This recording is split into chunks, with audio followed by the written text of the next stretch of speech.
So அடுத்தது நம்ம தருமபுரியில் ஒரு பெரிய மாற்றத்தை கொண்டு வந்துடுறதுக்கு ஒரு பிக் பில்லராக இருக்கிறவர் தான் நம்மக்கிட்ட பேச போகிறாங்க. உணவு வங்கியாக இருக்கட்டும், இல்லை வந்து ரத்த தேவையாக இருக்கட்டும், இந்த மாதிரி எவ்வளோ சமூக சேவைகள் பண்ணிட்டு இருக்காங்க. ஸோ பொம்முடி முருகேசன் ஐயா அவர்கள் கிறிஸ்ட் ஃபவுண்டேஷன் குழும தலைவர். வணக்கம் ஐயா, எப்படி இருக்கீங்க? நலம் நலம் நல்லா நல்லா இருக்கீங்களா? நல்லா இருக்கு. ஸோ கிட்டத்தட்ட நான் உங்களை 4-5 வருஷமாக பார்த்துட்ருக்கேன். ஸோ நிறைய சமூக சேவைகள் நீங்கள் பண்ணிகிட்ருக்கீங்க. ஸோ இப்போது அதில் ஒரு பங்காக நீங்கள் வந்து நம்மளோட அபாகஸ்க்கு நீங்கள் நிறைய சப்போர்ட் கொடுத்துட்ருக்கீங்க. எப்பயுமே சீஃப் கெஸ்ட்டாக வந்துட்டுருக்கீங்க. ஸோ அபாகஸ் பற்றி உங்களுடைய ஒரு சில வார்த்தைகள். அபாகஸ்ன்றது மனக்கணித முறை. மாணவர்களுக்கான எளிமையான முறையில் மனதில் கணக்கு போட்டு பண்ணுற ஒரு முறை. இதனால் வந்து அவங்களுடைய மாணவர்களுடைய பார்த்தீங்கன்னாக்கில் ஆற்றல் அதிகரிக்கும்ன்றதுனால தான் இந்த இந்த கான்செப்டை வந்து உலகளவில் வந்து எல்லாமே எடுத்து பண்ணிகிட்ருக்காங்க.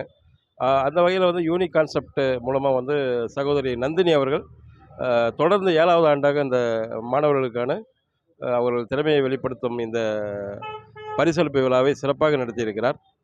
அவர் வந்து சிங்கப்பெண் விருது பெற்ற எங்களுடைய சிங்கப்பெண்.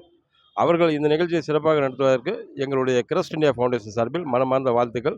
அதேபோல் மாணவ செல்வங்களுக்கும் பரிசு பெற்ற அனைவருக்கும் எங்களது கிரஸ்ட் இந்தியா ஃபவுண்டேஷன் சார்பில் மனமார்ந்த வாழ்த்துக்களை தெரிவித்துக் கொள்கிறேன். Thank you sir. தேங்க்யூ.